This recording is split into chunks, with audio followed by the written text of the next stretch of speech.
कमर गर्दन सीधी कर लें, आंखें कोमलता से बंद, श्वास पे ध्यान, आती जाती श्वास को महसूस करें। मन ही मन तैयार होंगे 3 बार पवित्र ओम के जाप के लिए। 3 बार शांति। लंबी गहरी श्वास लेकर शुरू करेंगे।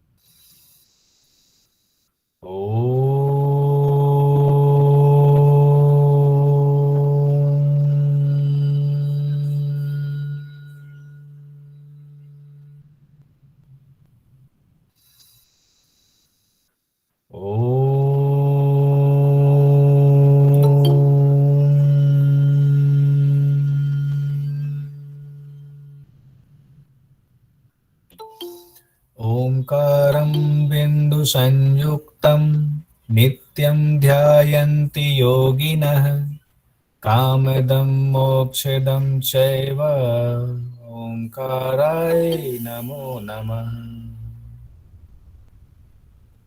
धीरे धीरे दोनों हथेलियों का कप बनाते हुए आंखों के ऊपर रखें। अंदर ही आंखें खोलें, पलकें झपकाएं। धीरे धीरे हाथ वापस, रिलैक्स। कक्षा की शुरुआत करते हैं। कल हम लोगों के घृण संहिता की क्लास नेटवर्क प्रॉब्लम की वजह से नहीं हो पाई थी। आज हम लोग फिर से करते हैं। आज हम लोग पढ़ेंगे षटकर्म। पहला उपदेश षटकर्म पढ़ेंगे। षटकर्म में 6 क्रिया बताई गई है। धौती, बस्ती, नेति, लौलिकी, त्राटक और कपाल भाती। इसमें नौली को लौलिकी कहा गया है। उसके बाद पहला है धौती क्रिया। धौती क्रिया के 4 भेद बताए गए हैं। अंतर्धौती, दंत धौती, हृदय धौती और मूल शोधनम। इसमें भी सबके अलग अलग भेद बताए गए हैं। अंतर्धौती के भी 4 भेद बताए गए हैं। वातसार, वारिसार, वहनिसार, इसको अग्निसार भी कहा गया है, और बहिष्कृत धौती। आवाज आ रही है ना? Yes sir. जी सर। जी जी जी। उसके बाद है दंत धौती। दंत धौती के भी 4 भेद इसमें लिखे हैं, लेकिन 5 भेद श्लोक में मंत्र में पंच कहा गया है। दंत मूल, जिह्वा मूल, कर्ण रंध्र। कर्ण रंध्र में चूंकि 2 कान के रंध्र हैं तो उसको 2 मान लिया गया है, और उसके बाद कपाल रंध्र है। तो इस तरह ये पंच हुआ, 5 दंत धौती है।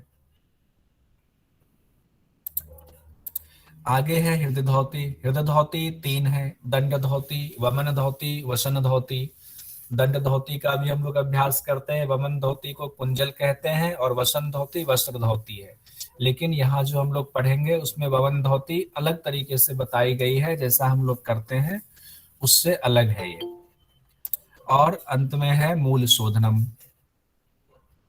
और अगर इसको एक साथ देखें षटकर्म, तो धौती क्रिया उसके 4 भेद हैं। अंतर्धौती, दंत धौती, हृदय धौती और मूल शोधनम। अंतर्धौती के 4 हो गए, वातसार, वारिसार, वहनिसार और बहिष्कृतम। बहिष्कृतम में ही 2 पार्ट बनाया गया है। एक प्रक्षालन कर्म भी कहा गया है, उसको महाधौती की भी संज्ञा या महा बहिष्कृत धौती भी कहा गया है। दंत धौती में दंत मूल, जिह्वा मूल, कर्णरंध्र 2 हो गए और कपाल रंध्र है। उसके बाद हृदय धौती, दंड धौती, वमन धौती और वस्त्र धौती, और अंत में चौथा मूल शोधनम है। इसके बाद हम लोग प्रश्नोत्तरी बाद में करेंगे। तो शुरू करते हैं पहले।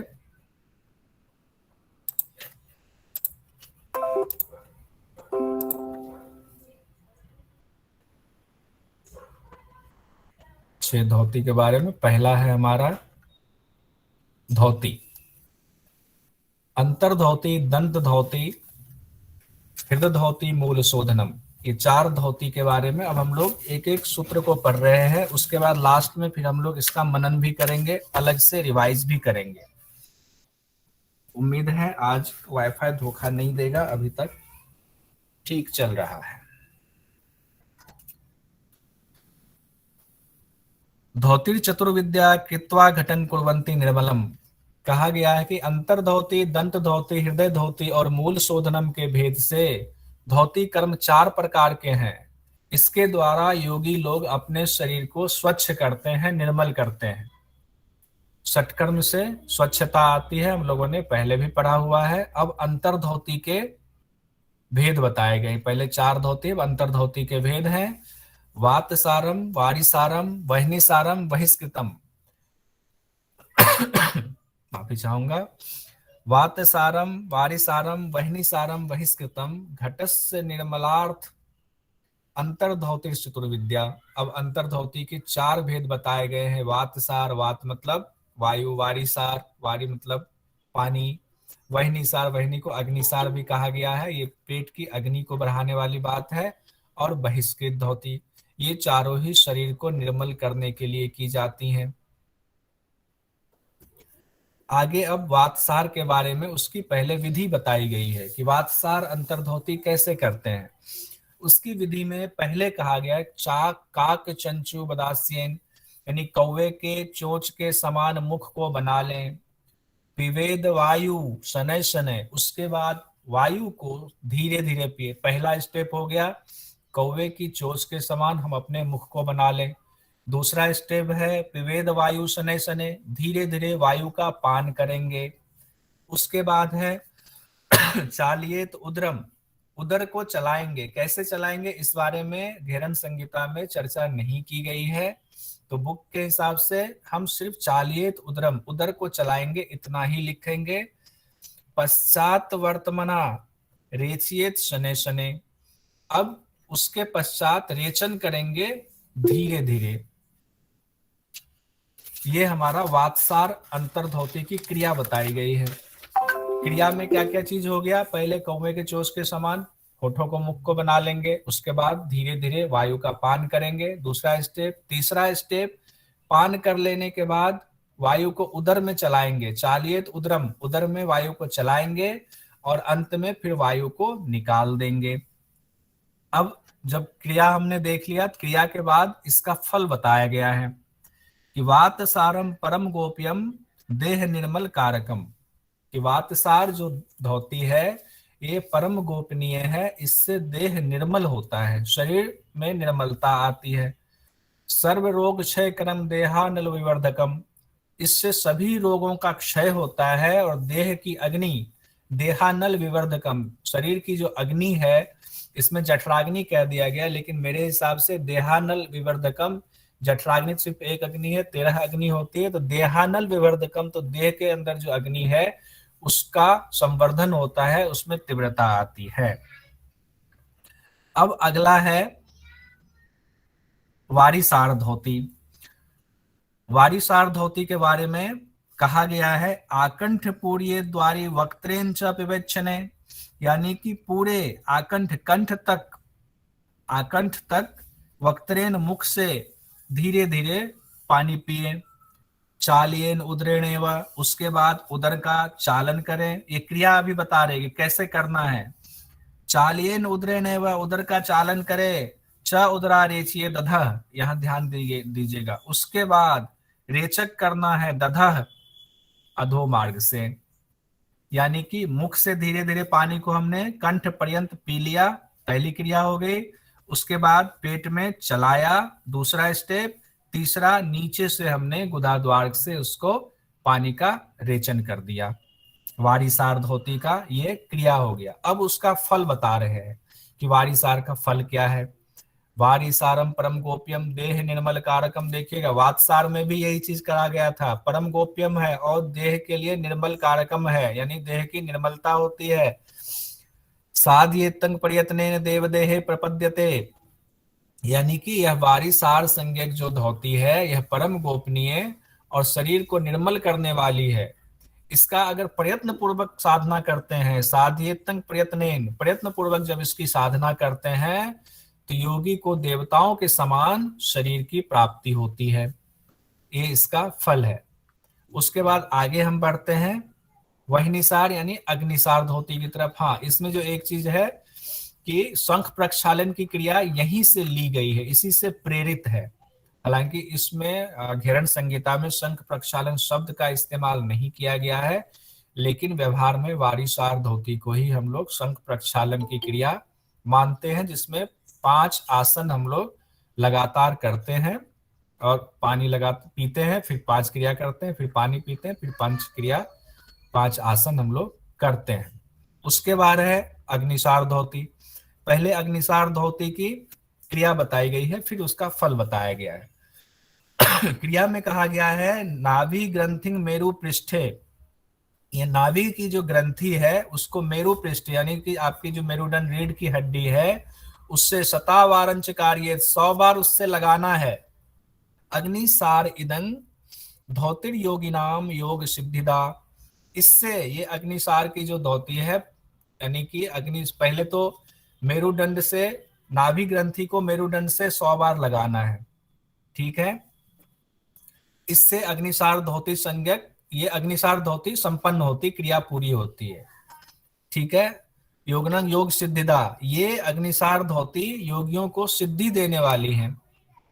जठराग्नि तीव्र होती, उदरा आगे कहा गया है उदर आम यजम त्यक्त्वा जठराग्नि विवर्जिते, यहाँ जठराग्नि शब्द कहा गया था, इससे आगे बारे में देहानल का इस्तेमाल किया गया था, तो इसमें जठराग्नि शब्द कहेंगे। कई बार जब लेखक अपनी तरफ से व्याख्या करते हैं तो वो कॉमन शब्द का इस्तेमाल करते हैं, लेकिन हम लोग चूंकि नेट जेआरएफ के हिसाब से एग्जाम की तैयारी कर रहे हैं तो हमें जो सूत्र में बताया गया है उसको ज्यादा ध्यान में रखना है। अब कहा गया है जठराग्नि विवर्जिते, इसमें कहा गया है उदर से संबंधित रोग खत्म होते हैं। त्यक्त्वा जठराग्नि विवर्धयेत, जठराग्नि का वर्धन होता है। और ऐसा धोती परागोप्या देवनाम अपि दुर्लभम, इसमें कहा गया है परम गोप्यम तो सभी में कहा गया है, जब तक अभी तक जितना हमने पढ़ा है ये धोती भी परम गोपनीय है, लेकिन इसमें एक शब्द एक्स्ट्रा जोड़ा गया है कि देवताओं के लिए भी ये दुर्लभ है, इसमें कोई संदेह नहीं है। आगे अब हम लोग बहिष्कृत धोती में जाएंगे। अभी एक बार पढ़ रहे, एक बार और अंत में हम लोग रिवाइज करेंगे, इसीलिए चिंता करने की बात नहीं है, सब लोग नोट्स बनाएंगे, बहुत अच्छे से हम इसको कवर कर लेंगे। अब बहिष्कृत अंतर्धोती पर आते हैं। पहले वाले में काक चंचू शब्द का इस्तेमाल किया गया था, ध्यान कीजिएगा। वातसार वाले में वहां काकी मुद्रा नहीं कहा गया था, कई बार हम लोग एग्जाम में इसमें गलत कर जाते हैं। वातसार में अगर दे दिया तो काकी मुद्रा, तो काकी मुद्रा हम लोग टिक लगा देते हैं, नहीं काक चंचू कहा गया तो काक चंचू पर ही जाएंगे। अब बहिष्कृत अंतर्धोती में काकी मुद्रा की चर्चा की गई है। काकी मुद्राम शोधयित्वा पूर्येत उदरम मरुत, मरुत मतलब वायु, धारियेत अर्धयामम चालियेत अधोवर्धमना। अब कहा गया इसकी क्रिया बताई गई है, पहले कौवे की चोंच के समान होठों को बनाएंगे, उसके बाद वायु का पान करेंगे और उदर को भर लेंगे। वायु पान कर लिया, पूर्येत उदरम, उदर को हमने भर लिया। उस पान की हुई वायु को आधे पहर, एक पहर 3 घंटे का होता है, 8 पहर होता है 24 घंटे में, तो आधा पहर यानी 1.5 घंटे तक उस वायु को रोकना है उदर में और उसको परिचालन करना है। देखिए क्या स्टेप्स हो गया, पहला कौवे के चोंच के समान होठ बनाए यानी काकी मुद्रा लगाए, उसके बाद वायु का पान करे और उदर को भर ले, ये स्टेप हो गया। अगला, अब उस पान की हुई वायु को 1.5 घंटे आधा पहर तक रोकना है। इसमें कोई भी चीज आ सकता है एग्जाम में, आधा पहर भी आ सकता है, 1.5 घंटा भी आ सकता है। उसके बाद उदर में रोककर उसका परिचालन करना है। परिचालन में ना तो ये कहा गया है कि हमें किस तरीके से परिचालन करना है, इस बारे में सूत्र में नहीं बताया गया है। परिचालन करने के बाद 1.5 घंटा रोकने के बाद अधो मार्ग से यानी गुदा मार्ग से निकाल देना है। अब इसका सर जी सर बताएं। एक क्वेश्चन जी पूछना था सर। जी वात्सर में भी जो काक चक्षु बोला है सर, उसको हिंदी में तो कौवे की चोंच के समान बोला है, और हाँ सर हाँ बहिष्कृत में काकी मुद्रा बोला है, और अगर हिंदी में देखें तो उसको भी कौवे की चोंच के समान ही बोला है बिल्कुल सर। बिल्कुल बिल्कुल आप सही कह रही हैं, इसीलिए हमने इसको साफ किया कि सूत्र के हिसाब से अगर मान लीजिए एग्जाम में दे दिया, हम तो समझ गए कि काकी मुद्रा मतलब कौवे की चोंच के समान, यहाँ भी हम मुख को बना रहे हैं, होठ को बना रहे हैं, वहां भी बना रहे हैं, बस शब्द का फेर है। हमें है दोनों एक ही चीज, लेकिन अगर एग्जाम में पूछ दिया कि बहिष्कृत धोती में काक चंचू है या काकी मुद्रा है तो हम एग्जैक्ट काकी मुद्रा लगाएंगे। अगर वात्सार में काकी मुद्रा या काक चंचू दे दिया, वैसे देगा नहीं, तो हम काक चंचू ही लगाएंगे। तो हमारे लिए और क्लियरिटी हो गई, और हम दिमाग बिल्कुल साफ है कि उसमें काक चंचू लिखा हुआ है, इसमें काकी मुद्रा लिखा हुआ है, लेकिन उसका अर्थ एक ही होता है। बिल्कुल क्लियर है, ओके। ताकि ओके सर, एग्जाम में थैंक यू। कैसे भी पूछे, कैसे भी घुमाकर पूछे, हम उसमें मात नहीं खाएंगे। ठीक है, अब यहां तक अधो मार्ग से हमने निकाल दिया। अब कहा गया ऐशा धोती परा गोप्या ना प्रकाश्या कदाचना, यह परम गोपनीय बहिष्कृत धोती कहलाई है, यह परम गोपनीय है। लेकिन इसमें एक चीज और जोड़ा गया है, प्रकाश्या कदाचना, कि जैसे अगर आपका ये सिद्ध हो जाए या आप इसका अभ्यास कर रहे हो तो इसको प्रकाशित ना करे, यानी किसी के सामने बखान ना करे कि हमारा जो है बहिष्कृत अंतर्धोती हम कर रहे हैं। इसमें अर्थ में नहीं लिखा हुआ है, लेकिन इसका प्रकाश्या कदाचना, कदाचित भी इसको हम प्रकाशित ना करें। वैसे तो गोपनीय का अर्थ ही होता है कि गोपनीय है, लेकिन इसमें अलग से ये दिया हुआ है कि कदाचित भी इसको हम दूसरों के सामने इसका बखान ना करें। अब इसमें कहा गया बहिष्कृत अंतर्धोती में ही आगे एक स्टेप और बताया गया है, यानी बहिष्कृत धोती को ही एक रूप में और बताया गया है, उसको प्रक्षालन क्रिया नाम दिया गया है। कई जगहों पर उसको महाधोती भी कहा गया है। तो इसको देखते हैं ये क्या है। नाभि सर थोड़ी मध्य, जूम कर लीजिए, रिकॉर्डिंग में शो अच्छे से नहीं होगा। हाँ ये पहले याद दिला देते, बहुत बढ़िया। ठीक है, अब ठीक है, बिल्कुल सही जी कह सर। रहे हैं। अब प्रक्षालन कर्म, नाभि मग्ने जले स्थित्वा नाड़ी शक्ति विसर्जयेत, कराभ्याम कराभ्याम हाँ क्षालियेत नाड़ी, कराभ्याम क्षालियेत नाड़ी यावन मल विसर्जनम। अब देखिए कहा गया है कि नाभि तक जल में हम स्थित हो जाएंगे, खड़े हो जाएंगे, और शक्ति नाड़ी, शक्ति नाड़ी गुदाद्वार में होता है, शक्ति नाड़ी को हम बाहर निकालेंगे और फिर हाथों के द्वारा उसकी सफाई करेंगे, उसको क्षालियेत, क्षालियेत नाड़ी, उस नाड़ी की सफाई करेंगे, यावन मल विसर्जनम, जब तक कि उससे पूरा मल साफ ना हो जाए, सारे मलों का विसर्जन ना हो जाए। उसके बाद कहते हैं तावत प्रक्षाल्य नारीर उदरे वेशियेत पुनः, उसके बाद जब हम प्रक्षालन धुलाई हो गई, सफाई हो गई, तो उसको नारी को उदर में पुनः, यानी कि उस गुदाद्वार को में पुनः उसको स्थापित कर देंगे, शक्ति नारी को वेशियेत पुनः। उसके बाद कहते हैं इदम प्रक्षालनम गोप्यम देवनाम पे दुर्लभम, कहते हैं कि ये जो प्रक्षालन की क्रिया है अत्यंत गोपनीय है और देवताओं के लिए भी दुर्लभ है। यहाँ भी देवताओं के लिए दुर्लभ है, और अति गोपनीय तो अब तक जितना पढ़ते आए सभी में दिया हुआ है। केवलम धोती मात्रे देव देहो भवेद ध्रुवम। अब यहाँ ध्रुवम शब्द का इस्तेमाल किया गया है, यानी कि केवल धोती मात्र को करने से ही देवता के समान देह बन जाता है, इसमें कोई शक नहीं है।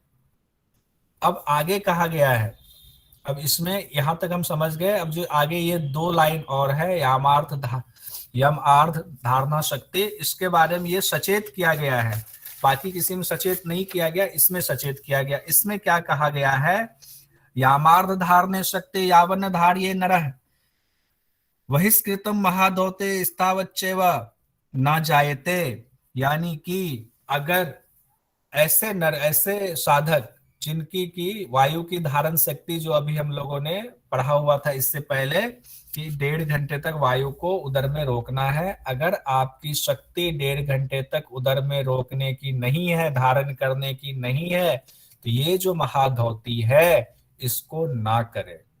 ये उसमें एक लाइन ऐड किया गया है, चेतावनी दी गई है एक तरह से, आधे पहर तक उदर में रोकने की क्षमता आपकी हो जाए तब बहिष्कृत, इस महाधोती, इसे महाधोती कहा गया है। यानी कि अभी बहिष्कृत धोती हम लोगों ने पढ़ा था, उसमें उससे थोड़ा सा ही अंतर दिया गया है, उसी का एक स्टेप आगे हम मानकर इसको चलते हैं। तो इस जब तक 1.5 घंटे तक हमारी वायु को रोकने की क्षमता उदर में ना हो जाए तब तक हमें इस महाधोती का अभ्यास नहीं करना चाहिए। अब हम आगे बढ़ते हैं, दंत धोती में आते हैं। दंत धोती में कहा गया है दंत मूलम जिह्वा मूलम रंध्रश्च कर्ण युग्मयो कपाल रंध्र पंचयते दंत धौती विधीयते। अब इसके भेद बताए गए हैं, पंचयते 5 भेद बताए गए, वैसे तो 4 ही हैं, लेकिन 5 कर्ण, 2 कान के छिद्र हैं, रंध्र हैं, तो उसको 2 मान लिया गया है, उस हिसाब से पंच है। तो एग्जाम में जब आएगा तो हम पंच ही लिखेंगे, जबकि ऊपर वाले में भी आपने देखा था बहिष्कृत का 2 तरीके से बताया हुआ है अलग अलग, लेकिन वहां 4 ही बोला है सूत्र में, वहां पंच नहीं बोला है, तो ये ध्यान रखिएगा एग्जाम में, उसको पंच मत कर दीजिएगा। दंत धौती को पंच करना है, तो दंत धौती में कौन सा है, दंत मूलम पहला, जिह्वा मूलम दूसरा, कर्ण रंध्र तीसरा, कपाल रंध्र चौथा, तो ये चौथा, कर्ण रंध्र 2 हो गया, सॉरी कपाल रंध्र 5वां हो गया। अब आगे हम लोग दंत मूल धौती देखते हैं। अब है दंत मूल धौती। पहले दंत मूल धौती की विधि बताई गई है, क्रिया बताई गई कैसे करना है, फिर उसके बाद उसके फल बताए गए हैं और कब करना चाहिए ये भी बताया गया है। खादिरेन रसेनाथ, खादिरेन रसेनाथ शुद्ध मृतिकया तथा। अब क्या है, खादिरेन होता है एक खैर का पेड़ होता है, इसको कत्था का पेड़ भी कहते हैं, लेकिन उसको गांव में घर में खैर का पेड़ कहते हैं, वो कत्था का रस हो उससे निकलता है, खैर के पेड़ से। कहा गया कि उस पेड़ खादिरेन के रस को या फिर शुद्ध मृतिकया या शुद्ध मिट्टी, मृतिक बोलते हैं मिट्टी को, शुद्ध मृतिकया मार्जियत दंत मूलंतु, दांत के मूल को मार्जन करना है, रगड़ना है, उसकी मालिश करनी, घिसनी है। यावत किल विषम आहरेत, जब तक कि मल पूरी तरह से हट ना जाए, मल का जब तक नाश ना हो जाए तब तक 2 चीजों से, किससे, खादिरेन रसेनाथ यानी कि खैर के रस यानी कत्थे के रस से और शुद्ध मिट्टी, दोनों में से किसी एक चीज से हम इसका मार्जन करेंगे, क्रिया बताई गई है। अब बताया गया है दंत मूलम। अब इसमें देखिएगा, दंत मूलम पराधौते योगिना योग साधने नित्यम कुर्यात प्रभाते तो दंत रक्षा योग विधम। अब इसमें कहा गया है कि योगियों की योग साधना में दंत धौती का विशेष महत्व है। पराधौती योगिना योग साधने, योग साधना में दंत धौती का विशेष महत्व है। अतः साधक को दांतों की रक्षा के लिए प्रातः सुबह सुबह कुर्यात प्रभाते, दांतों की रक्षा के लिए सुबह सुबह दांतों का नित्य शोधन करना चाहिए, हर रोज सुबह इसका शोधन करना चाहिए। अब यहाँ का है दंत मूलम धावनादि कार्येषु योगिनाम मतम। अब यहाँ कहीं पे यहाँ पे दिया हुआ धावनादि कार्येषु, कुछ पुस्तक में धारनादि कार्येषु दिया गया, इसको लेकर थोड़ा सा कंफ्यूजन होता है कि दंत मूल धौती जिसमें धारनादि कार्येषु दिया गया है, उन लेखकों का मत है कि धारणा आदि कार्य करने में इससे हमें मदद मिलती है जो धारणा करते हैं, लेकिन यहाँ पे इनका अर्थ ही गायब कर दिया गया है, प्रमुख मानते हैं इतना ही कहा गया है। आगे बढ़ते हैं, दंतमूल धौती के बाद, दंतमूल धौती के बाद हम लोग आते हैं जिह्वा मूल धौती में। जिह्वा मूल धौती, अर्थात संप्रवक्ष्यामि जिह्वा शोधनम कारणम। अब देखिए, पहले जिह्वा शोधन धौती में बताया गया है कि जिह्वा शोधन का कारण क्या है। महर्षि घेरन कहते हैं कि अब जिह्वा शुद्धि का मैं आपको कारण बताता हूं कि क्यों करना चाहिए।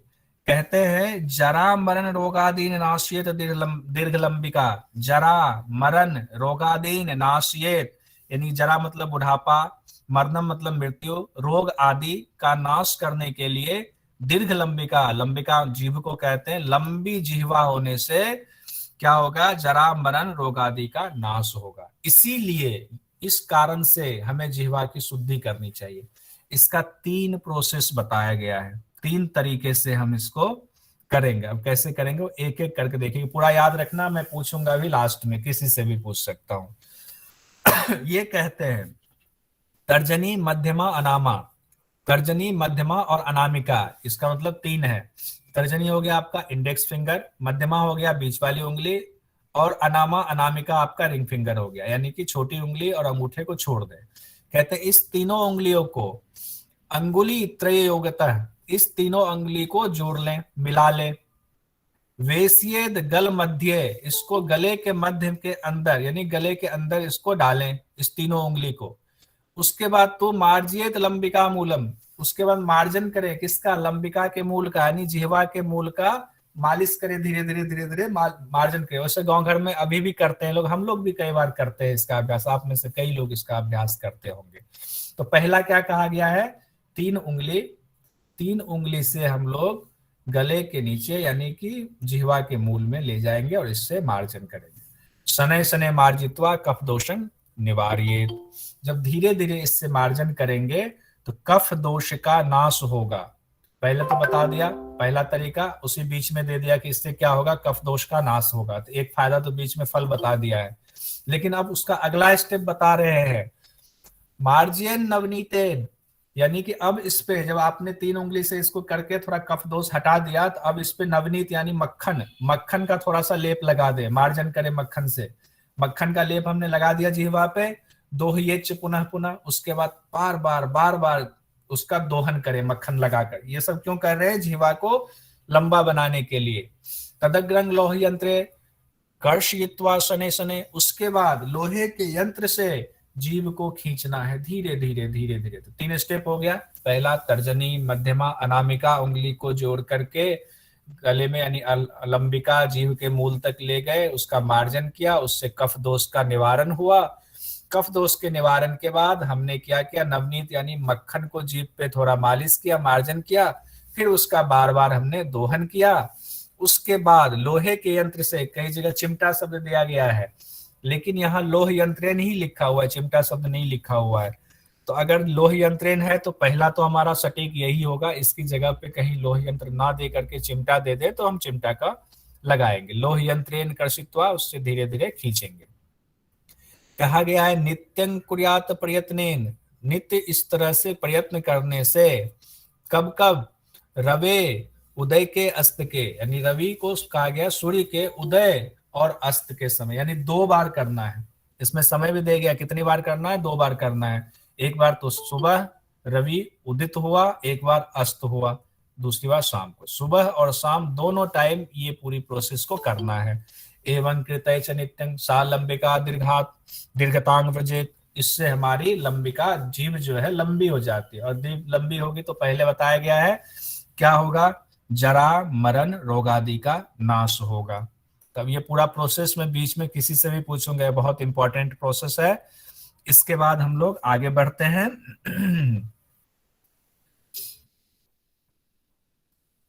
अगला है कर्णरंध्र धोती।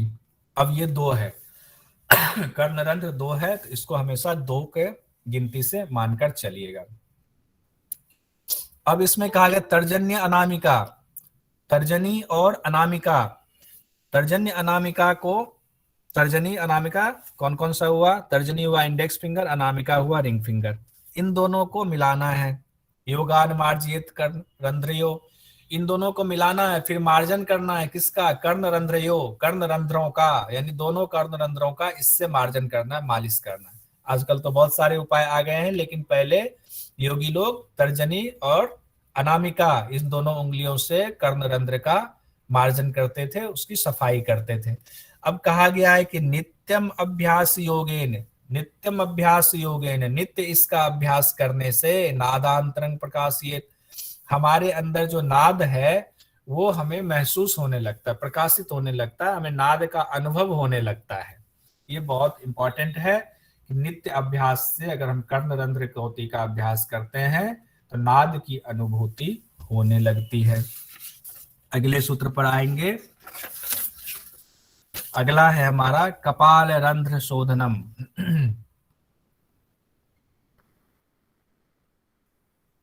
कपाल रंध्र धोती में हम आ रहे हैं। अब देखिए कपाल रंध्र धोती में ये हम बिहार स्कूल ऑफ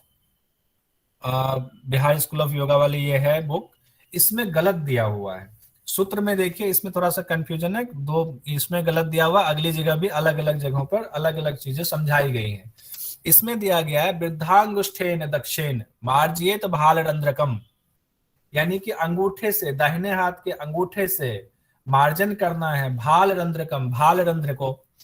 जबकि इसमें इन्होंने अर्थ में बता दिया, इसको कंफ्यूज नहीं होना है। हम लोग जितने MDY वाले हैं एक बिल्कुल कंफ्यूज ना हो। बहुत सारे लोग कहते हैं हाथों की उंगलियों के कप की आकृति बनाएं, उसमें पानी भरें और कपाल रंध्र ब्रह्म रंध्र में थपकी दें। ये इस सूत्र में कहीं नहीं कहा गया। हो सकता है कि या तो सूत्र गलत हो, लिखने वाले चूंकि जो राइटर है बिहार स्कूल ऑफ योगा के वो बहुत बड़े, उन पे हम सवाल नहीं उठा सकते, लेकिन सूत्र के हिसाब से ये सही नहीं है। हो सकता है कि क्रिया सही हो, लेकिन घेरन संहिता के सूत्र के हिसाब से ये नहीं है सही।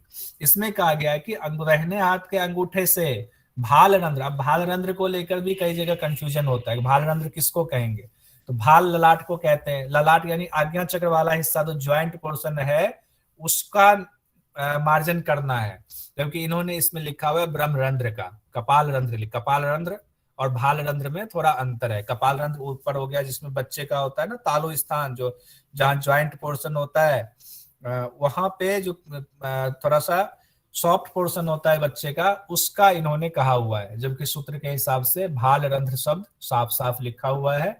इस विषय में आप अपने कॉलेजेस वगैरह में भी कोई और विद्वान मिले उनसे भी चर्चा कर सकते हैं। कुछ और निकल कर आए, जितना मथेंगे उतना अच्छा निकल कर आएगा, तो आपस में हम लोग एक दूसरे से जरूर शेयर करें। कोई बड़े योगी मिल जाए तो वो क्या कहते हैं इस बारे में, तो एक दूसरे से अपना अनुभव शेयर करें। एवं अभ्यास योगेन कफ दोष निवारित, कहते हैं कि इसके अभ्यास करने से कफ दोष का निवारण होता है। किसके अभ्यास करने से, कपाल रंध्र धोती का अभ्यास करने से। और क्या होता है फल में, नारी में निर्मलता आती, नारी निर्मलतांग याति दिव्य दृष्टि प्रजायते, और दिव्य दृष्टि आती है। कपाल रंध्र धोती का अभ्यास हम नित्य करते हैं तो इससे नारी की निर्मलता होती है, कफ दोष होता है और दिव्य दृष्टि आती है। अब अंतिम लाइन में कहा गया कब कब करना है, निद्रांते, निद्रांते मतलब सुबह में, जब सुबह सोकर उठते हैं निद्रा के अंत में तब करना है। भोजनांते, भोजन के अंत में, जनरली दिन की चर्चा की गई है लेकिन इसमें शब्द भोजनांते कहा गया कि भोजन के अंत में, बाद में। च दिव्यांते, दिवांते, दिवांते मतलब दिन के अंत में, दिने दिने। इस तरह से दिन की समय तीन बार बताया गया है, निद्रा के अंत में यानी सुबह, भोजन के अंत में और दिवाली दिन के अंत में। 3 बार इसका अभ्यास हमें करना चाहिए कपाल रंध्र धोती का। इसके बाद हम लोग आते हैं अगला हृदय धोती। यहां हृदय धोती पे पहुंच गए हम लोग। हृदय धोती त्रिविधांग कुरियात दंड वमन वाससा। अब कहा गया कि हृदय धोती की 3 विधियां बताई गई हैं। कौन कौन सी 3 विधि है, कौन कौन से 3 भेद हैं, दंड धोती, वमन धोती और वसन यानी वस्त्र धोती। दंड धोती हम लोग अभ्यास करते हैं कॉलेजेस में, वमन धोती का भी अभ्यास करते हैं, वसन धोती का भी अभ्यास करते हैं, लेकिन यहाँ पे थोड़ा अलग बताया गया है। अभी तो रबर की आ गई है के दंड आ गए हैं, उसको हम लोग पानी जल पी करके फिर रबर के उसको डालते हैं अंदर, फिर उससे पाइप से पानी बाहर निकलता है। पहले ये सुविधा थी नहीं, तो पहले के हिसाब से हम इसको देखेंगे। बहुत सारे लोग कंफ्यूजन में जो अभी करते हैं उसी को लिख देते हैं।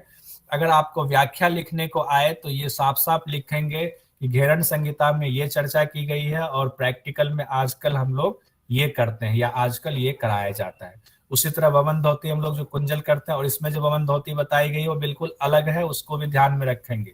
वस्त्र धोती, उसका भी हम लोग अब व्याख्या देखते हैं। दंड धोती सबसे पहले देखते हैं कि दंड धोती क्या कहा गया है। दंड धोती पर आते हैं। रंभा दंडंग, हरिदंडंग, वेत्र दंडंग तथैव च। 3 चीज का इस्तेमाल बताया गया कि ये ना हो तो ये कर ले, ये ना हो तो ये कर ले। रंभा दंडंग केले के मृदु भाग के डंडे, हरिदंडंग हल्दी के डंडे, कोमल होता है। और बेत को, बेत भी जब कच्चा होता है तो वो भी कोमल होता है, वेत को। इन 3 चीजों का इस्तेमाल करेंगे। मन ही मन इसको दोहरा लीजिए, रंभा दंडम, हरि दंडम, वेत्र दंडम। हो सकता है एग्जाम में यही शब्द एज इट इज आ जाए, रंभा दंड, हरि दंड, वेत्र दंड, या फिर केले के दंड, हल्दी के दंड, वेत के दंड। तीनों याद कर लेंगे तो कहीं कोई कंफ्यूजन नहीं रहेगी। इसको कहा मतलब, जी बताए सर। बेत मतलब बेत की नहीं, वो कुर्सियां बनती है बेत, वो लंबी लंबी छड़ी टाइप में होती है, जंगल होता है उसका, उसको बेत का बेत। केनूड उसको अलग अलग जगह पर अलग अलग शब्द इस्तेमाल होता है। बेत नहीं, बुजुर्ग लोग जो बेत लेकर चलते हैं वो बेत अलग ही एक वो झाड़ी होती है। मार्केट में आप दिख जाएगा उसका ना, सोफा वगैरह भी बनता है बेत का। बाम्बू बोलते हैं सबको, बाम्बू। नहीं, बम्बू अलग होता है, बम्बू तो बहुत मोटा होता है, बेंत ज्यादा मोटा नहीं होता, ये पतला होता है।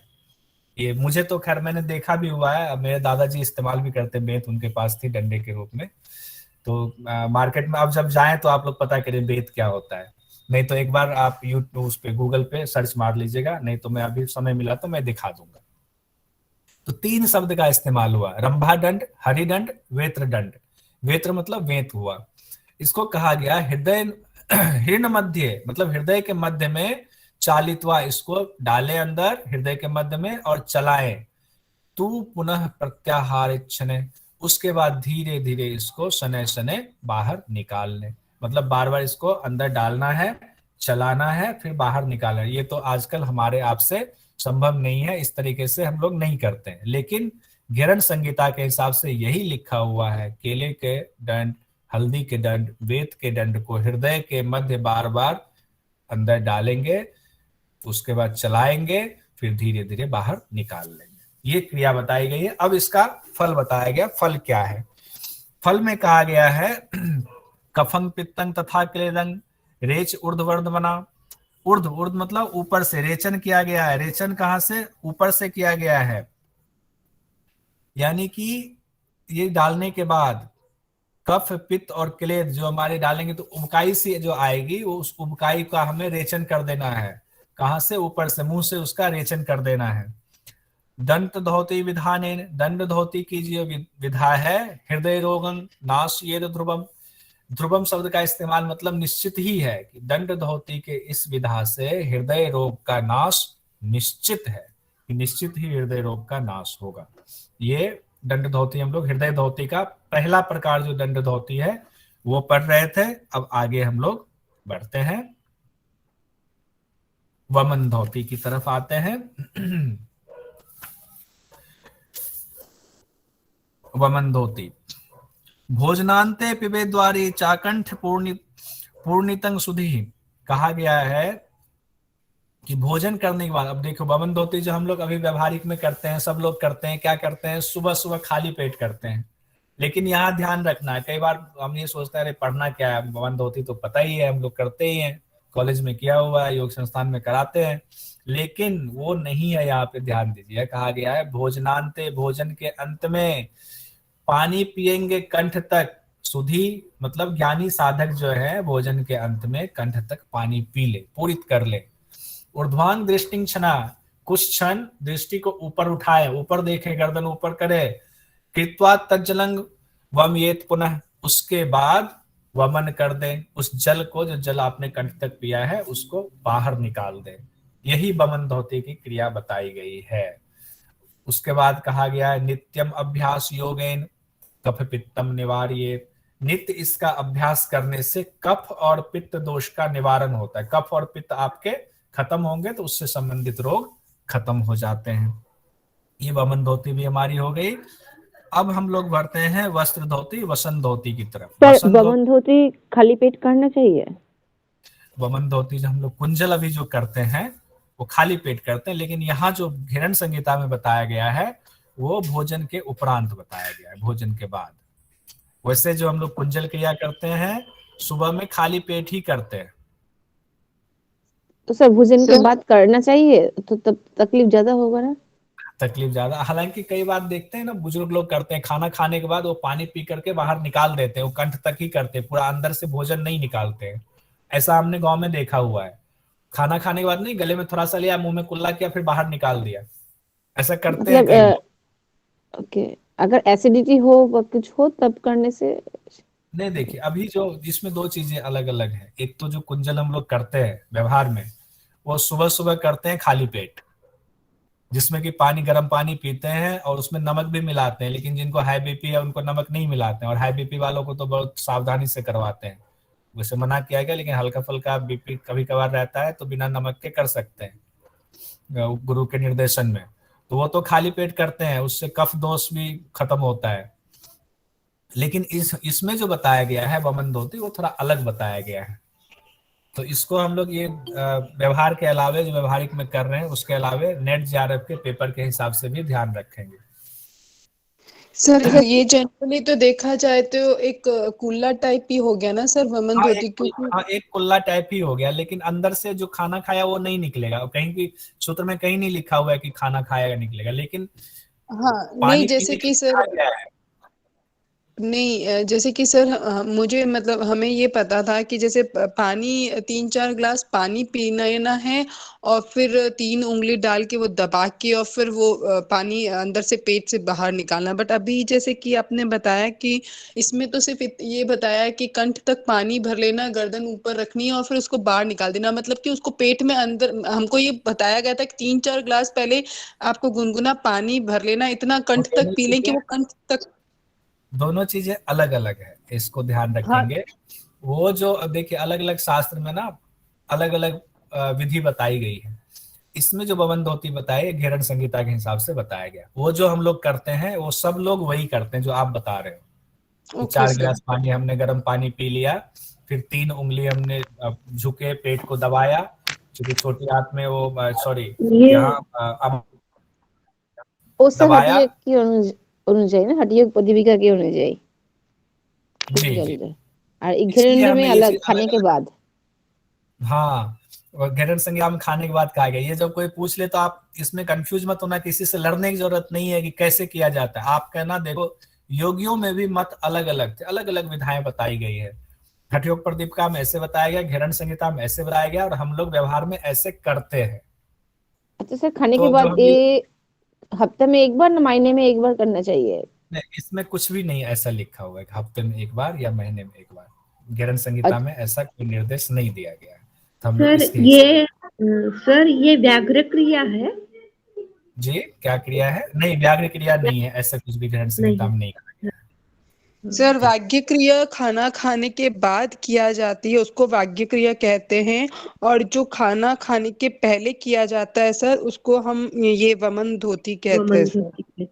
अच्छा, वो कहीं और किसी शास्त्र में उसकी चर्चा होगी। नहीं और नहीं वो सर, भी नहीं वो नहीं सर, भी ये धर्म संहिता में ही सर आप देखिए, इस अर्थ के बाद में जो व्याख्यान है ना सर, उसके देखिए पीछे बेटा, नीचे लिखा हाँ हुआ है हाँ, सर।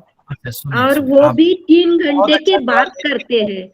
एक तो 3 हम लोग घंटे के बाद करते हैं व्याघ्र एक क्रिया, तो हम लोग सवाल का सेशन तुरंत लास्ट में ले नहीं। लेंगे, पहली बात। दूसरी बात की व्याख्या, आपका सवाल अच्छा है, व्याख्या पे हम नहीं जाएंगे, एग्जाम में व्याख्या आपसे नहीं पूछेगा। ठीक है, एग्जाम में कट टू कट आता है। घेरन संहिता में क्या क्या आप इसकी व्याख्या में जाएंगे ना, अगर जो मैंने पीडीएफ भेजा हुआ है ये बिहार स्कूल ऑफ योगा का, तो व्याख्या तो अपने हिसाब से उन्होंने बताया हुआ है। उसमें जब वारिसार धोती की बताया हुआ है पूरा प्रक्रिया, देखेंगे व्याख्या अलग है। तो वो लेखक की व्याख्या है, एग्जाम के हिसाब से उसको अलग करेंगे। व्यवहार और एग्जाम के हिसाब से अलग अलग एकदम हम लोग माइंड क्लियर करके रखें, ठीक है। कि घेरन संहिता एग्जाम में आएगा तो ऐसा ही लिखना जैसे इसमें लिखा हुआ, उसमें हम नहीं लिखेंगे कि उसके व्याख्या में सर ये लिखा हुआ है इसलिए हमने वो लिख दिया। नहीं नहीं सर, व्याख्या नहीं सर, मैं जब आईसीबी का एग्जाम दिया था ना सर, तो मुझसे पूछा गया था कि वमन धोती 2 प्रकार की होती है, तो जो खाना खाने के बाद की जाती तो उसे क्या कहते हैं, इसलिए सर मैंने ऐसा पहले हम बोला। क्लास अच्छा पूरा अच्छा, कर लेते हैं मैम। वहां तो जब पहले हम आप क्लास वहां पूरा आप कर लेते हैं, डाउट्स बाद में लेंगे। सर जो पढ़ा रहे वो श्लोक के हिसाब से ही पढ़ा रहे और बहुत अच्छा पढ़ा रहे, तो हम ज्यादा उस पे ही फोकस करें। हमारे डाउट्स हम बाद में पूछे, ऐसे लगता है, क्योंकि बाद में सबको लेट हो हाँ, जाता है फिर। डाउट ना बाद में ले लेंगे, जिनको फिर जाना होगा चले जाएंगे, जिनको डाउट्स होगा ले लेंगे। वाइसिविक एग्जाम में वो इंटरव्यू में तो विस्तृत रूप से पूछा जाता है, खैर उसकी भी चर्चा कर लेंगे अलग से। अब हम लोग वस्त्र धोती में आते हैं। वस्त्र धोती में कहा गया है, इसके सूत्र में आते हैं। अब देखिए वस्त्र धोती में इसमें कहीं भी लंबाई की चर्चा नहीं की गई है, कितनी लंबाई होती है, लेकिन कई शास्त्रों में लंबाई के बारे में बताया गया। इसमें कहा गया 4 अंगुल विस्तारम, 4 अंगुल विस्तार वाला, सूक्ष्म वस्त्रम शनै ग्रसते, 4 अंगुल की चौड़ाई वाला सूक्ष्म वस्त्र लेंगे, उसको धीरे धीरे ग्रसन यानी कि निगलेंगे, ग्रसित करेंगे।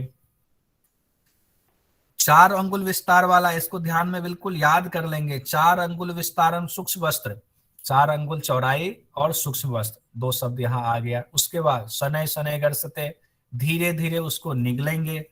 पुनः प्रत्याहरे देतत्, उसके बाद उसको बाहर निकालेंगे। प्रोच्यते धोती कर्मकम, उसके बाद उसको पुनः धीरे धीरे बाहर निकाल देंगे। इसी को धोती कर्म, ये वस्त्र धोती कर्म कहा गया है। ये तो क्रिया बताई गई है, सिंपल सी क्रिया इसमें छोटे से में बता दिया गया है, विस्तार से इसमें नहीं कहा गया। विस्तार से हर आदमी हर योग संस्थान अलग अलग उसकी व्याख्या कर सकता है। अब इसके बाद इसका फल बताया गया है, कहा गया गुल्म, ज्वर, प्लीह, कुष्ठ, कफ, पित्तम, इतनी चीजें बताए। गुल्म पहले कहा गया है, गुल्म रोग का नाश होगा, ज्वर बुखार का नाश होगा, प्लीह स्प्लीन को कहते हैं, कुष्ठ देखिए कुष्ठ रोग भी बहुत वो खराब माना जाता है ना, तो वस्त्र धोती, इसके बाद पूछ देते हैं वस्त्र धोती से कुष्ठ रोग किस धोती से ठीक होता है, तो उसमें कई ऑप्शन दे देते हैं, तो सिर्फ कुष्ठ रोग के लिए ये वाला दिया गया है वस्त्र धोती। कुष्ठ रोग, कफ और पित्त, कफ भी और पित्त भी, ये भी बैलेंस होता है, विनश्यति यानी इसका नाश होता है, अगर एक्स्ट्रा है तो उसका नाश होगा। आगे कहा गया आरोग्यम बल पुष्टिश्च भवेतस्य दिने दिने, आपकी आरोग्यता बढ़ती है यानी कि निरोगता आती है, बल बढ़ता है, पुष्टि होती है, दिने दिने उसमें बल आरोग्यता की पुष्टि होती है। आगे हम लोग मूल शोधनम पढ़ेंगे, इसको एक बार अभी और रिवीजन करेंगे, चिंता मत कीजिए, बहुत अच्छे से करेंगे थोड़ी देर में। बस ये मूल शोधनम हम लोग ले रहे हैं। मूल शोधनम में पहले बताया गया है कि मूल शोधनम की क्रिया से पहले क्यों करना चाहिए। कहा गया है अपान वायु अपान क्रूरता तावद यावन मूलम न शोधियेत तस्मात् सर्व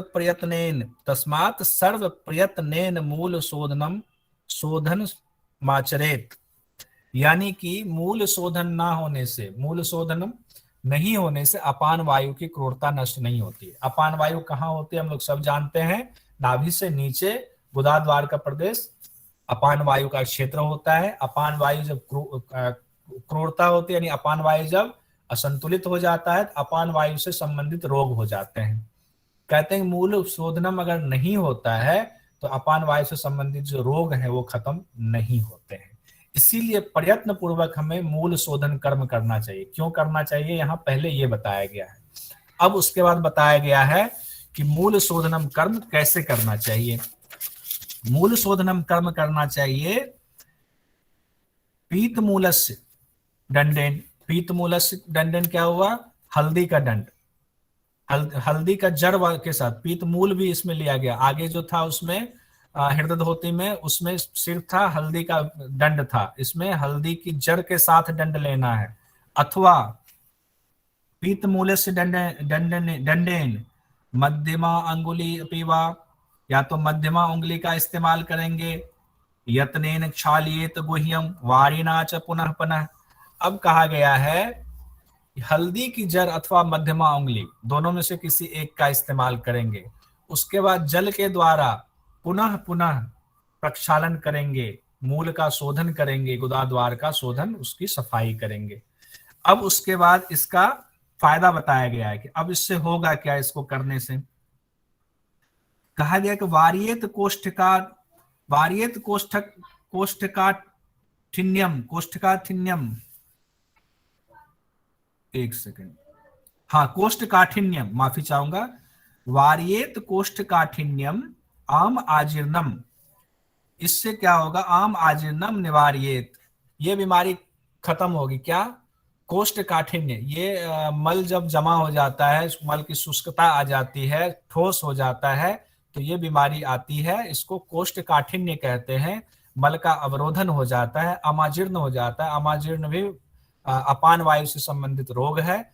इस अभ्यास को करने से उसका निवारण होगा। आगे कहा गया है जठराग्नि प्रदीप्त होगी। अब आगे, अब आज हम लोग यहीं तक पढ़ेंगे, आगे कल है। अब इसी में अगर आप व्याख्या में जाएंगे ना तो इसी को गणेश क्रिया भी कहते हैं। तो व्याख्या अलग अलग संस्थान का अलग अलग है। कल हम लोग वस्तीकर्म पढ़ेंगे। लेकिन एक बार देखिए, एक इंपॉर्टेंट चीज मैं कहना चाहूंगा, जो मेरा अपना अनुभव है वो ये कि जब भी हम लोग कोई चीज पढ़ते हैं, सुनते हैं, उसके बाद आंख बंद करके उसका मनन जरूर करना चाहिए। तो एक बार सब लोग बैठ जाए, आंखें बंद कर लें, बस 5 मिनट में इसका एक बार रिवाइज कर लेते हैं। कमर गर्दन सीधी करके सब लोग आंखें बंद कर लें और महसूस करें कि हमने अभी क्या क्या पढ़ा हुआ है। हम लोगों ने षटकर्म का अभ्यास पढ़ा, धोती, वस्ती, नेति, लौलकी, त्राटक और कपालभाति। उसके बाद पहला हम लोगों ने पढ़ा धोती। धोती 4 प्रकार के होते हैं, अंतर्धोती, दंत धोती, हृदय धोती, मूल शोधनम।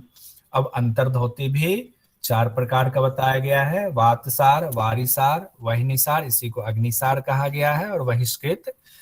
इसमें वातसार को कहा गया है कि काक चंचू की तरह मुख बनाकर, इसकी क्रिया कही गई है, शनै शनै वायु का पान करेंगे, फिर उदर को चलाएंगे, उसके बाद वायु को धीरे धीरे रेचन कर देंगे।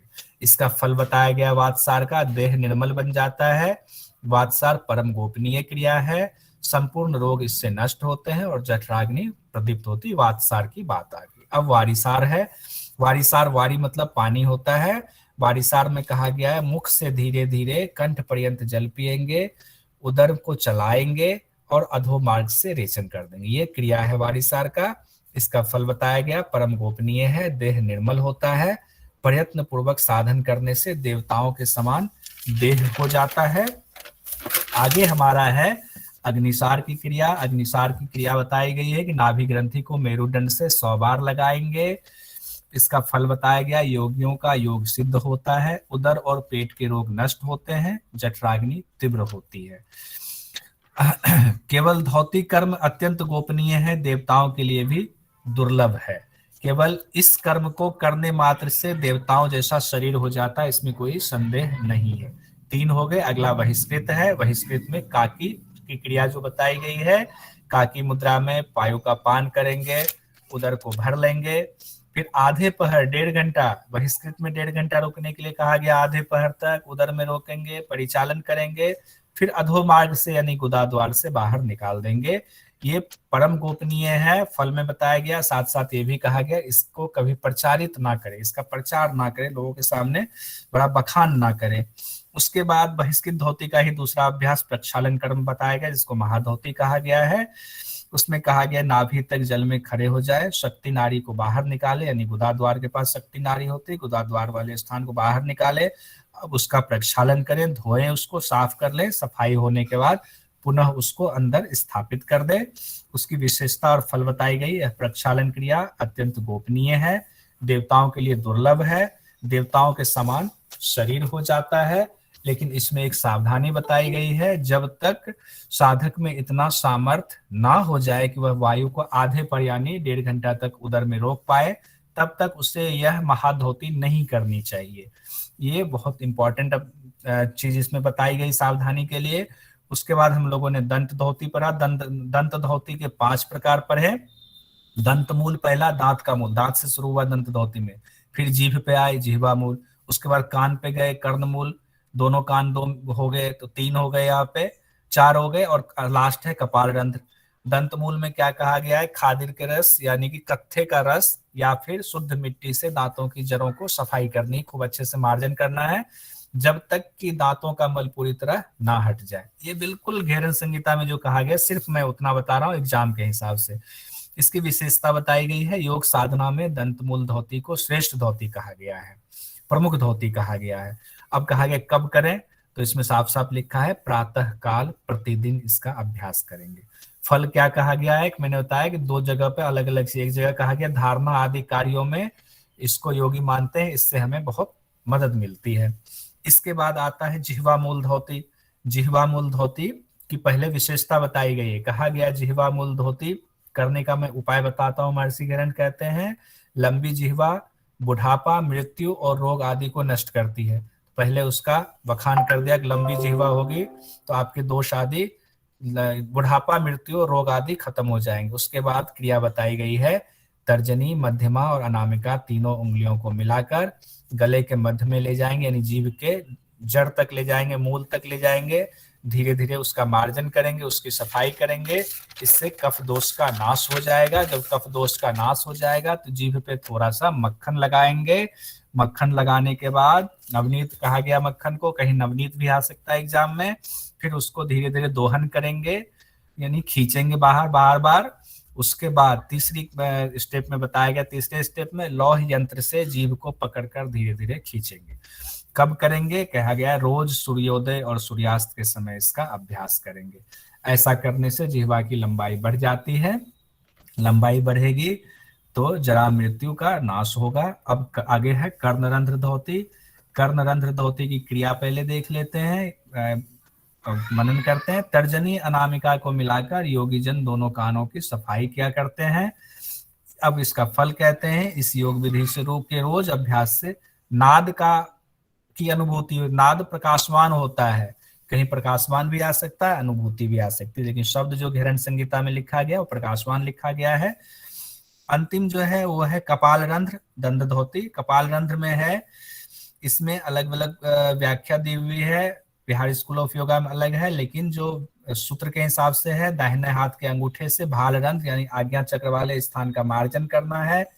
इस प्रकार के अभ्यास करने से क्या फल होगा? कफ दोषों से मुक्ति मिलेगी, नारी की निर्मलता होगी और दिव्य दृष्टि की प्राप्ति होगी। इसमें कहा गया कब करना है, 3 बार बताया गया है, निद्रा के अंत में यानी सुबह में, भोजन के बाद, भोजनांते और दिन के बाद यानी दिन की समाप्ति के बाद 3 बार।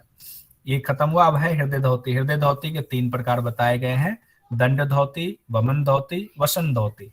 दंड धोती में कहा गया है 3 चीजों का इस्तेमाल कर सकते हैं, रंभा दंड, हरिदंड, वेत्र दंड।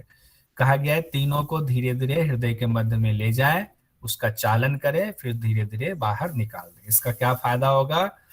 बाहर निकाल दें, उसके बाद फिर जो उबकाई आती है ना, उसका कफ, पित्त और क्लेद, उसका मुंह से रेचन कर दे। फिर क्या कहा गया है, इसके क्या लाभ होगा? दंड धोती की विधि से निश्चित तौर पर हृदय से संबंधित जो रोग हैं वो खत्म होंगे। उसके बाद बताया गया दूसरा, हृदय धोती का दूसरा रूप वमन धोती, कि ज्ञानी साधक जो है भोजन के बाद कंठ पर्यंत जल पीते हैं, फिर क्षण भर सिर को ऊपर उठाते हैं और फिर वमन यानी मुख से पानी को बाहर निकाल देते हैं। इसका फल बताया गया कि इसके नित्य अभ्यास करने से वमन धोती के कफ और पित्त का निवारण होता है। अब आगे कहा गया है वसन धोती, वस्त्र धोती। वस्त्र धोती की लंबाई कितनी होती है? घेरन संहिता के हिसाब से पूछ दे तो लंबाई नहीं बताई गई है, चौड़ाई बताई गई है 4 अंगुल चौड़ी। कैसा वस्त्र होना चाहिए? सूक्ष्म वस्त्र होना चाहिए। क्रिया बताई गई, धीरे धीरे 4 अंगुल चौड़े सूक्ष्म वस्त्र को निगलना है, फिर धीरे धीरे बाहर निकाल लेना है। फल में बताया गया है गुल्म, ज्वर, प्लीहा, कुष्ठ रोग, कुष्ठ स्पेशल है इसमें, इससे संबंधित कई बार सवाल आते हैं। कफ पित्त के विकारों का शमन होता है, इससे दिनों दिन आरोग्यता और बल की पुष्टि होती है। अंतिम है, बस खत्म ही होने वाला है, मूल शोधनम। मूल शोधनम क्रिया के बारे में कहा गया कि मूल शोधन क्यों करना चाहिए? तो अपान वायु को कंट्रोल करने के लिए, उसकी क्रूरता को खत्म करने के मूल शोधन करना चाहिए। तो उसमें कहा गया पीत मूल, हल्दी की जड़ को लें या मध्यमा उंगली, 2 चीजों से किसी एक से इस्तेमाल करेंगे। जल का प्रयोग करते हुए बार बार गुदा मार्ग की सफाई करेंगे। इसका फल क्या होगा? इससे कोष्ठकाठिन्य यानी मल से संबंधित जो रोग होते हैं, आमाजीर्ण, कई बार मल जम जाते हैं, उसका निवारण होता है। शरीर पुष्ट होता है, शरीर में कांति आती है, शरीर की अग्नि प्रदीप्त होती है। अब धीरे धीरे इसको मनन कर लिया हमने, आंखें खोल लें। अब आपका कोई सवाल हो तो सवाल ले सकते हैं, अन्यथा हम लोग अगर समय हो तो थोड़ा क्वेश्चन आंसर कर सकते हैं, जैसी इच्छा हो। सर आपने क्वेश्चंस के वो पीडीएफ है क्या अभी के लिए? जी जी, अभी के लिए पीडीएफ है। हाँ, तो आप जब डाल दोगे तो हमारे पास रहेगा क्वेश्चन। हाँ, और इसका नोट्स भी जरूर बनाए, इसलिए जो मैंने सवाल उसमें लिखा हुआ है ना, उसमें हमने आंसर लिखा ही नहीं है। हाँ। धोती क्रिया कितने प्रकार की बताई गई है? सर एक क्वेश्चन है मेरा। ये क्वेश्चन पहले ले तो बताएं क्वेश्चन बताएं। सर मूल शोधन में पीत मूलस्य जैसे कि हल्दी का दंडा बोला है, और दंड धोती में हरि दंड, फिर दोनों का अर्थ हल्दी हुआ ना? हाँ, दोनों का में फर्क ये है, एक में हरि दंड बोला हुआ है तो उसमें जड़ तक नहीं जाएंगे, जड़ से ठीक पहले ही उसको काट देंगे, उसका मतलब ये हुआ। एक में कहा गया कि जड़ के साथ मतलब कोमल जड़ को भी लेना है। हल्दी का जब आपने देखा होगा, हमारे यहाँ खेती होती है तो जड़ भी कोमल होता है, उसका जड़ तक कहा गया लेना है, और एक में कहा गया कि सिर्फ उसका दंड लेना है। ये दोनों में थोड़ा सा फर्क दिया गया है बस।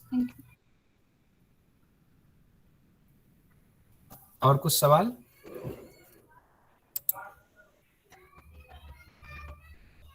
सर जो कंठ पर्यंत बोला है, हाँ हाँ, इसका क्या मतलब है इस टर्म का? कंठ पर्यंत है, कंठ तक, पूरा कंठ कहते हैं ना, पूरा गले गले तक हमने खाना खा लिया है, गले गले तक पानी पी लिया। तो पहले सर पेट भरेगा, फिर ईसोफेगस भरेगी, फिर कंठ भरेगा। अब तो उसमें कंठ पर्यंत उसका आप उसके हिसाब से बमन धोती क्या कह रहे हैं क्या? हाँ सर। तो उसमें तो पहले भोजन के बाद है ना, भोजन कर लिया तो पेट तो भर ही गया भोजन से। अब उसके बाद जो थोड़ा सा बचा हुआ है तो कहते हैं और पानी पी ले, कंठ पर्यंत पूरा कंठ तक पानी पी ले। उसके बाद छद मात्र ऊपर देखें, फिर जो है पानी बाहर निकाल दें। यही कहा गया, घेरन संहिता में यही कहा गया है। और अगर इसकी व्याख्या में जाएंगे तो अलग अलग योग संस्थान में अलग अलग व्याख्या हो सकती है, और व्यवहार में इसको अलग तरीके से हम कर सकते हैं।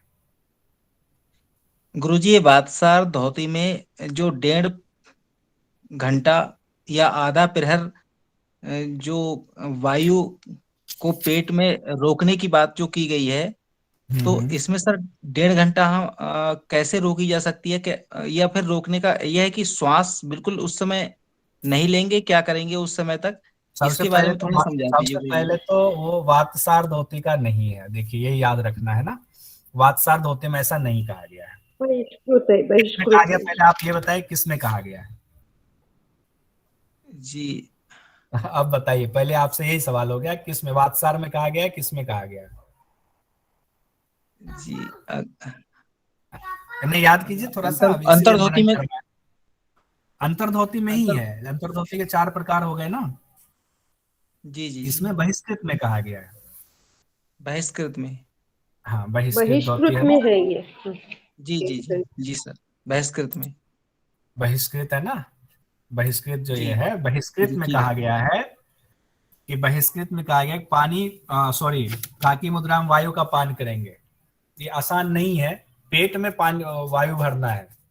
जनरली हम लोग श्वास लेते हैं तो लंग्स में लेते हैं ना, जी जी। लेकिन जब इसका अभ्यास किया जाता है तो योगी लोग मुंह से निगल लेते हैं वायु को धीरे धीरे, पेट में ले लेते हैं। 1.5 घंटे तक रोकना है, उसका चालन करना, चलाना है, और फिर उसको अधो मार्ग से बाहर निकाल देना है। श्वास प्रश्वास की क्रिया गुरुजी चलती रहेगी? श्वास प्रश्वास चलती रहेगी ना, पेट में आपकी वायु है तो लंग्स में तो चल रहा है, उससे कोई दिक्कत नहीं होगी। ये ध्यान रखना। उसका आभास हो जाएगा कि मतलब पेट में वायु का परिचालन हो रहा है। हाँ, कई बार होता है गैस बन जाती है हम लोगों को, तो दिक्कत होती है ना, हमें पता लगता है गैस बन गई है, लेकिन उससे श्वास थोड़ी रुकती है। श्वास तो लंग्स से चल रही है हमारे, उससे श्वास नहीं रुकती है। सर ये सब गुरु के निर्देशन में करना है ना, ऐसे ही नहीं करना है बुक पढ़ के। ऐसे बिल्कुल नहीं करना है, तभी तो इसमें बहुत सारी चीजें छुपी हुई हैं।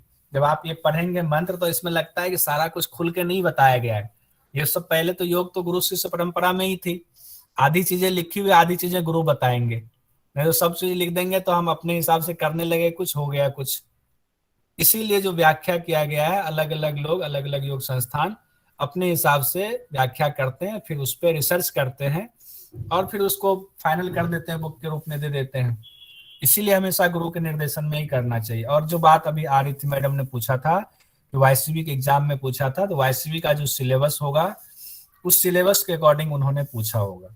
अगर वो ये पूछेंगे कि घेरन संहिता के हिसाब से बताएं, तो कभी वो ये सवाल नहीं पूछ सकते। अगर आप पूछती हैं, आप तुरंत उनको काटिए कि घेरन संहिता में ऐसा नहीं कहा गया, घेरन संहिता में इस तरह से कहा गया है। हाँ, घेरन संहिता में जो व्याख्या की गई है बिहार स्कूल ऑफ योगा में, उसमें ये 2 चीजें बताई गई है। ये क्लियर कट हमें जवाब देना है। और कोई सवाल या आए क्वेश्चन आंसर पे, क्योंकि समय ज्यादा हो रहा है, बहुत सारे लोग जाना चाह रहे होंगे।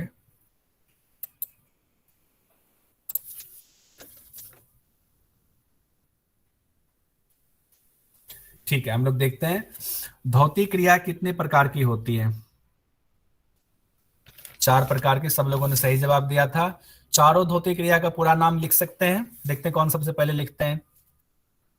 अरे वाह, टाइप करके रखा हुआ था क्या? आयुषी सिंह जी ने बहुत सबसे पहले लिखा है। प्रतिभा श्रीवास्तव जी, वाह। कुंज विहारी साकी जी, शिखा जी, दंत धोती, हृदय धोती, मूल शोधनम। बहुत बढ़िया। अंतर्धोती के कितने प्रकार बताए गए हैं? पहले ही जवाब लिख दिया। अंतर्धोती के 4 प्रकार बताए गए हैं। बहुत बढ़िया, सब लोगों का सही आ रहा है। अब वातसार धोती में मुख से वायुपान करते हैं या नाक से? मुख से। मुंह की स्थिति क्या होती है? काक। सुरभि जी ने खट से वही लिख दिया, काक। काक क्या? काक, काक तो कौवा हुआ। कौवा के शरीर पांव क्या? काक चंचू। कौवा की चोंच के समान आकृति। हाँ, काक चंचू। सुरभि भगत जी, बहुत बढ़िया सुरभि जी। वातसार धोती में ये हो गया। अच्छा, अब ये सवाल कई बार आ जाता है, या जानकारी के लिए भी, शंख प्रक्षालन की क्रिया घेरन संहिता की किस क्रिया से मिलती जुलती है? वारिसार, वाह। कुंज बिहारी जी, दामिनी जी, पुष्पलता जी, रितिका जी, सब लोगों का सही है, सब लोगों का सही है। धर्मवीर जी, ठीक है। वहनीसार धोती का दूसरा नाम क्या है? अग्निसार, अग्निसार, अग्निसार। योग की फिटनेस, बहुत बढ़िया रितिका जी। अग्निसार, अग्निसार, अग्निसार, सब लोगों का ठीक है। गौरव पंडित जी, दीपाली जी, बहुत बढ़िया। अग्निसार क्रिया में नाभि ग्रंथि को मेरुदंड से कितनी बार लगाते हैं? 100 बार। रितिका जी, सुरभि जी, तृप्ति जी, शिवांगी कश्यप जी, नेहा जी, दिव्या जी, आयुषी, प्रतिभा जी, सब लोगों का सही है। अगला है, बहिष्कृत धोती में किस मुद्रा का इस्तेमाल लिखा हुआ है? काकी मुद्रा। रितिका जी, दिव्या भारती जी, नेहा जी, बहुत बढ़िया। सूफिया परमीन जी, दीक्षा जी, शिखा जी, डॉली जी, सुरभि जी, बहुत बढ़िया। काकी मुद्रा, काकी मुद्रा, काकी मुद्रा। मामी मुद्रा, दीपाली, ऐसा टाइपिंग मिस्टेक हो, काकी मुद्रा, ठीक है। हमने कहा मामी मुद्रा कौन सा आ गया। बहुत बढ़िया। दंत धोती कितने प्रकार की बताई गई है? योग की दंत धोती कितने प्रकार के? राहुल आर्या से कौन है? अपर्णा जी कौन है? 4। प्रेरणा। प्रेरणा जी 4। अभी इतनी बार इसकी चर्चा हुई है। सुरभि भगत जी ने सही लिखा है, शिवांगी जी सही, सूफिया जी सही, दीपक जी 4 कैसे? 4 4 4 4, फिर 5 भी इसमें कुंज बिहारी जी।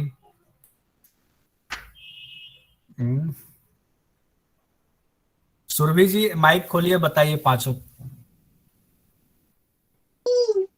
सर दंत धोती 5 प्रकार की। तो दंत मूल, जिह्वा मूल, जी जी, कर्ण के 2 गए, लेफ्ट और राइट, और कपाल रंध्र। बहुत बढ़िया। अब क्लियर हो गया? 4 नहीं 5 है, क्योंकि उसमें लिखा भी हुआ है पंच, इस्तेमाल भी पंच किया गया है, इसीलिए इसमें कंफ्यूजन, हम शास्त्र के हिसाब से चल रहे हैं। अब दंत धोती का प्रकार इन्होंने बता ही दिया। दंत मूल धोती में किसके रस का इस्तेमाल बताया गया है? खेर के रस का, कत्था के रस का, ठीक है। प्रतिभा जी, गौरव पंडित जी, तृप्ति जी, शिवांगी जी, खैर खैर खैर, खादिरा, खादिरा, बहुत बढ़िया। राजन जी बिल्कुल शुद्ध तो खादिरा ही है उसका, ठीक है खादिरा, बहुत बढ़िया। हृदय धोती कितने प्रकार की बताई गई है? 3। कुंज बिहारी जी, आयुषी, प्रतिभा जी, तृप्ति, सब लोगों ने 3 3 3। डॉली राज सिंह, पुष्पलता जी 3 3 3। सूफिया परवीन जी बताएंगे हृदय धोती 3 प्रकार का नाम बता दीजिए। जी सर, दंड धोती, वमन और वसन। वसन, अच्छा बहुत जी। बढ़िया। अभिजीत जी जरा खोल करके दंड धोती का बता दीजिए कैसे करना चाहिए। अभिजीत दास जी।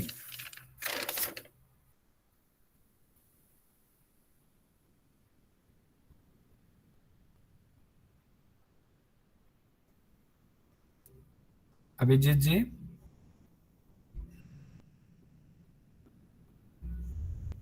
राजेश कुमार रस्तोगी जी, आप ही बता दीजिए दंड धोती कैसे।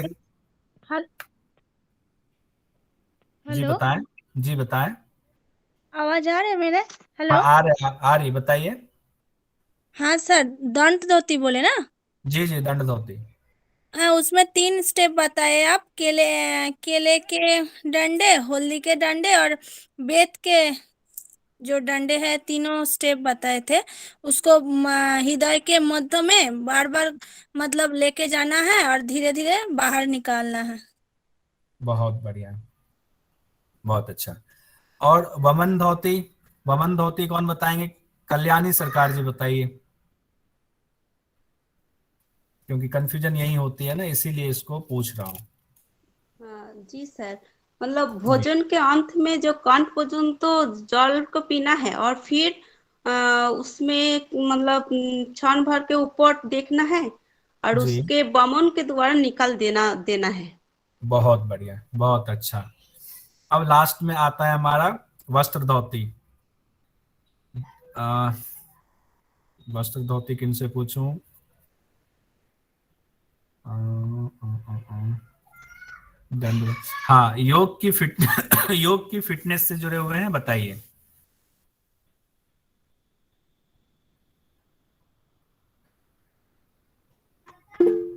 योग की फिटनेस,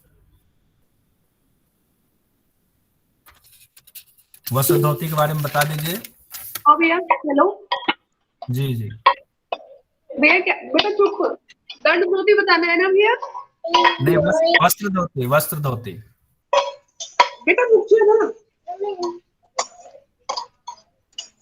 भैया। वस्त्र धोती वो 4 अंगल चौड़ी पट्टी लेकर धीरे धीरे निकलनी है और मतलब धीरे धीरे इसे पानी के साथ निकलना होता है। हाँ, नहीं इसमें क्या कहा गया बस उतना ही बताइए, पूरी क्रिया नहीं बतानी, बस घेरन संहिता में क्या कहा गया उतना बता दीजिए। क्या भैया? सिर्फ घेरन संहिता में जितना कहा गया उतना बता दीजिए। भैया घेरन संहिता में तो यही बताया गया कि एक महीन मतलब पतले कपड़े को 4 बहुत अंगुल अच्छा। चौड़े पट्टी हाँ, को लेकर धीरे धीरे निकलना चाहिए।